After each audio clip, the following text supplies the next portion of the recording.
Everyone, welcome. My name is Lauren. I'm a homeschooling mom of 3 girls. Today I'm going to share my review on the Abeka 3rd grade language arts curriculum. I'm also going to give kind of an in-depth look and a flip through so that you can see the curriculum for yourself. Now I will say that my daughter did not use the Abeka 3rd grade spelling, so I don't have that to show, unfortunately. And the readers I have already sold, so I won't be showing those, but I will show the grammar workbook, the reading comprehension, and the writing and the handwriting, the cursive handwriting, as well as the creative and formal writing workbook. So here we have the grammar and writing work text. You can see it's pretty thin. I'm not sure if you're familiar with the 2nd grade one, but this is like half the thickness of the 2nd grade version, and that's because in 2nd grade they're doing a front and a back version, and in 3rd grade they're just doing 1 page per day. However, the pages are a little bit more, there's a lot more on each page than in the 2nd grade. So they have broken it down into themes, nocturnal creatures, travel across America, which she found really interesting, zoos around the world, and then space. So here, if you are not doing the lesson plans, you can see here that they always give a little bit of a review of what the lesson was talking about, and that way it'll give you a guide as the teacher if you're not doing the lesson plans, and then they always give 1 or 2 samples.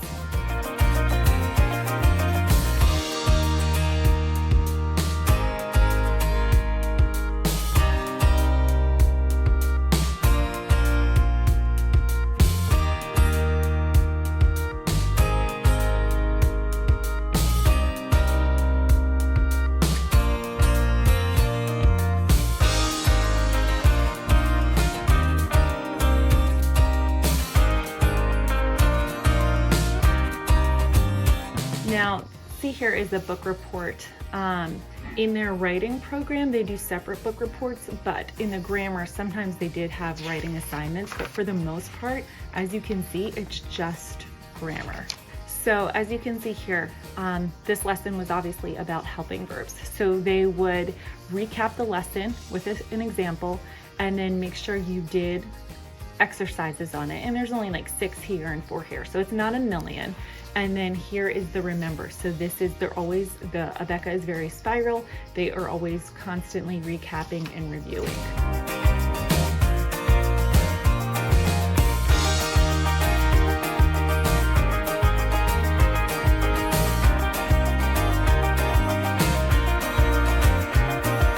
Now, once a week on Thursdays or whatever day, the day before your test, they would have a 2-page. So most days you just did 1 page, but if you had a test or a quiz the next day, they would give you 2 pages. So 1 page would be the concept that you just learned that day, and then the other one would be a review, kind of like a review for what is going to be on the test or the quiz. But again, most days it's just one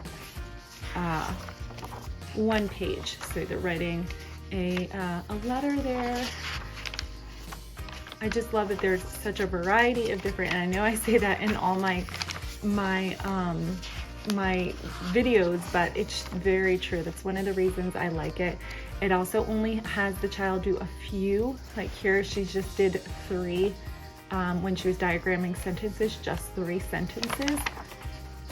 Now, where Abeka gets its reputation for being strict and pretty challenging is if you do all the extras, if you do all the extra homework, if you do all the extra assignments. That's where it can become overwhelming and people can get burned out. But if you are keeping it simple and just doing a lesson and then doing a review and taking the test, or you don't even need to do the test if you don't want to, it can be very effective and very straightforward, and Larissa really liked it.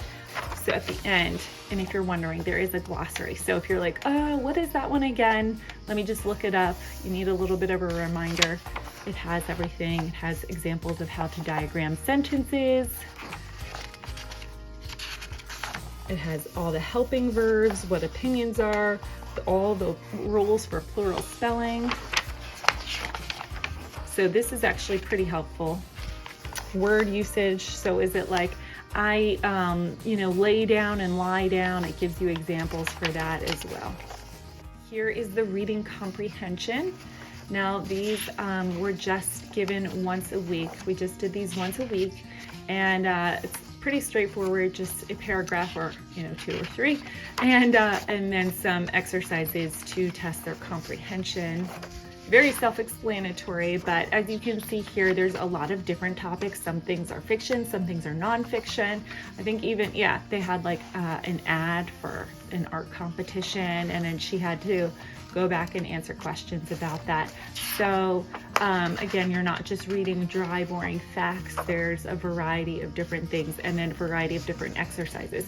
So I think the old version of this reading comprehension, it was just a multiple choice type thing, but this one you can see how they have all different types. This one is like a what's it called, unscramble.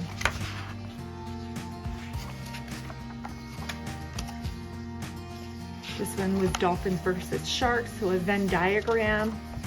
I really liked this. It was very simple. It maybe took her like 10 minutes, and it just really helped solidify. She has good reading comprehension, but it's one thing to comprehend, but it's another to kind of like, they had the child kind of deduce what happened as well in the story. So it was not just repeating facts, but putting their opinion and their spin on things and how they interpreted the information that they read. All right, so lastly, what I have is the writing with purpose, the penmanship creative writing 3. Now, I made a video about my 3rd grader and what I regretted, and this was the main thing I regretted, and I felt pretty bad about it because what happened was she liked the Good and the Beautiful handwriting, but I last year went Abeka across the board with her language arts. The reason I went with this for handwriting was because this also includes the creative writing, and so I knew I wanted to do their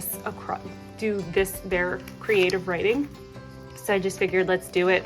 I really didn't have any idea how much they would require her to write. And for some of you, you may think, yes, and she did this in pen, of course.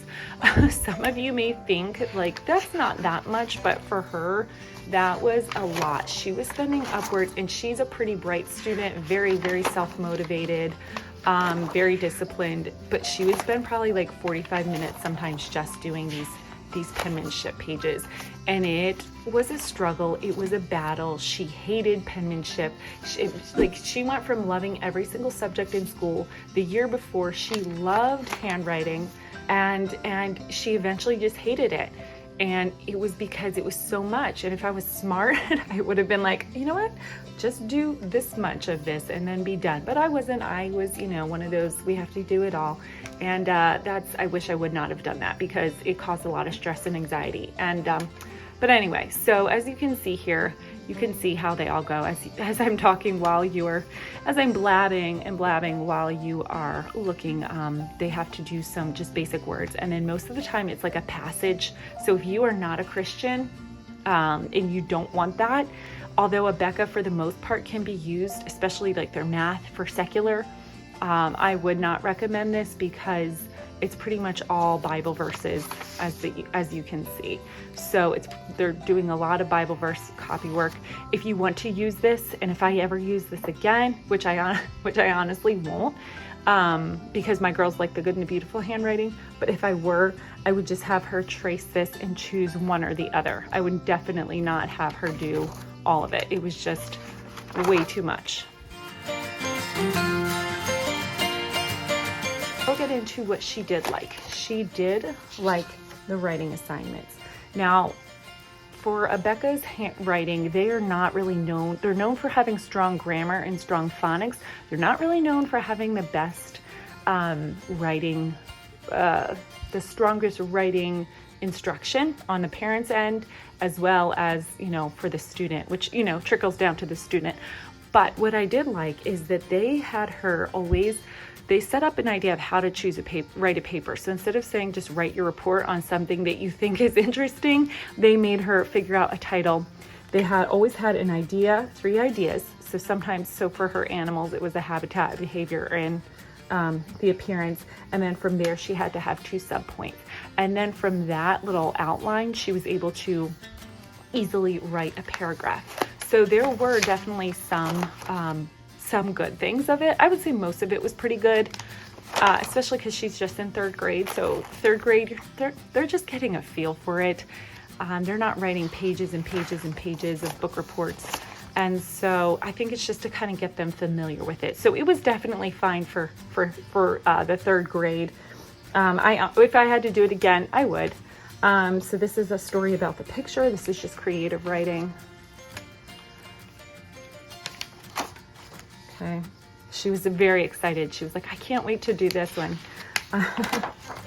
So I'll just go through. So this was a report on Dolly Madison. She had to find some facts. I feel like I've shared this before in a different video. If I have, I'm sorry. This is feeling very familiar to me.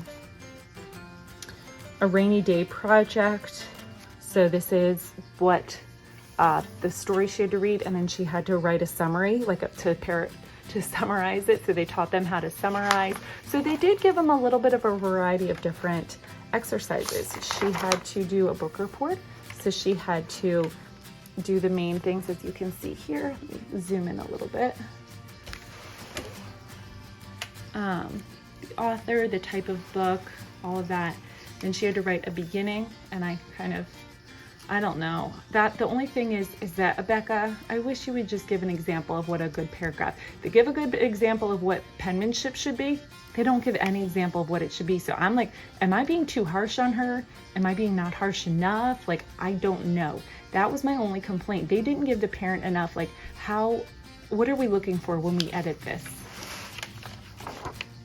You see? And so she would get very frustrated because of all these things. But then for the final draft, what I would do is, as long as she did my corrections, like, I wouldn't keep, I would not keep correcting it. I would just let it be and let it go, because it wasn't worth it. I just wanted her to get a familiar feel with it.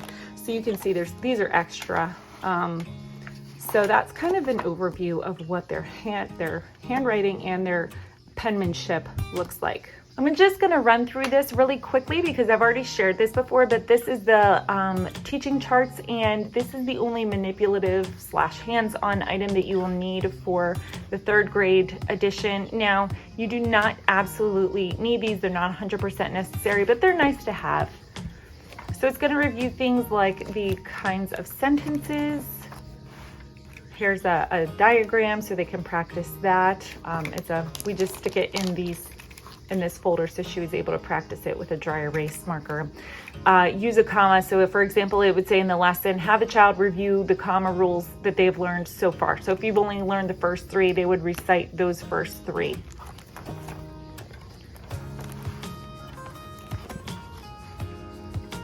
Having this helping verb list was really good for her to see visually. Again, you don't need it, but just to have it here in a list form helped her, I feel like, learn them a little bit faster.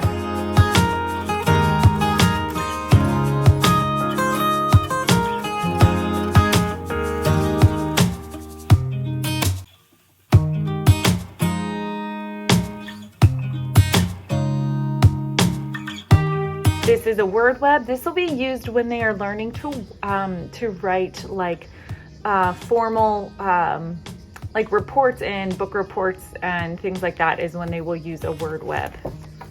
And then this, as well as the outline, they show them how to do an outline, which I feel like helped with the writing. And that is pretty much it. Pros and cons. Pros, it is straightforward. The lessons literally took us 5 minutes. If you want to see an example of a lesson, I'll link the video of that down below. 5 to maybe 10 minutes at most. Straightforward. Another pro is that it is very spiral. So it would teach a concept, and it would, instead of teaching one concept and then jumping to another concept and then jumping, it would do several lessons on that, and it allowed the child to become very familiar with it if they didn't get it the first time. Another pro, there's not a lot of moving parts, a lot of materials that you need to provide the student.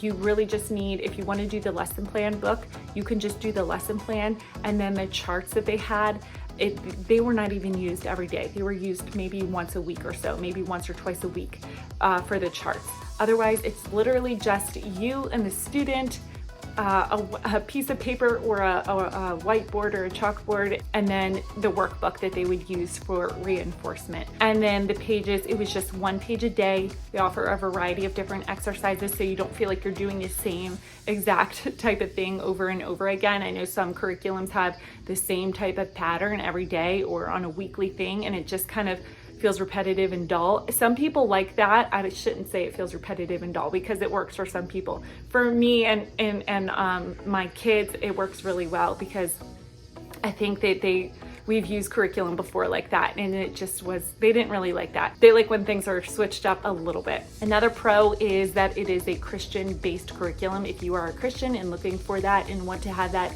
intertwined within your language arts and everything, you will find that there. So cons, and again, pros and cons I feel like are very subjective. Like these are my pros, yours may be different, and my cons may be your pros. So it just really depends. So just take it for what it's worth. So cons, if you are a secular homeschooler and you do not really want to have Bible verses and Christian and all that, you probably not gonna like this. Might be able to get around it for the grammar portion of it, but as far as like the handwriting, it's all Bible verses, so you're not going to want to do that. That could be a con for you.